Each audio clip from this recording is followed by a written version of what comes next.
नमस्कार शेतकरी मित्रांनो, आज 16 मे 2026. चला तर मग जाणून घेऊया आजचे महाराष्ट्रातील ताजे कापूस बाजारभाव.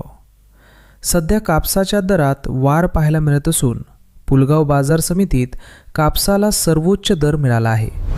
आपल्या चॅनलला नक्की सबस्क्राईब करा. सुरुवात करूया घाटंजी बाजार समितीपासून. इथे एलारे कापसाला जास्तीत जास्त 9,600 रुपये तर सर्वसाधारण 9,150 रुपये दर मिळाला आहे. उमरेडमध्येही लोकल कापसाला कमाल 9,600 रुपयांचा दर मिळाला आहे.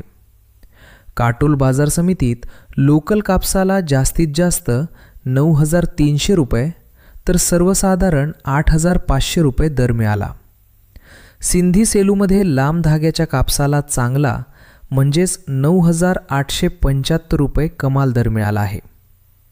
वर्ध्यात आज मध्यम स्टेपल कापसाला जास्तीत जास्त 9,500 रुपये दर राहिला.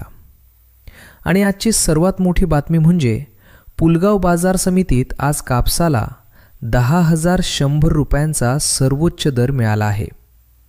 101 रुपये असा उच्चार चुकीचा आला आहे. तो 10,100 रुपये असा आहे. शेतकरी मित्रांनो, हे होते आजचे ताजे बाजारभाव.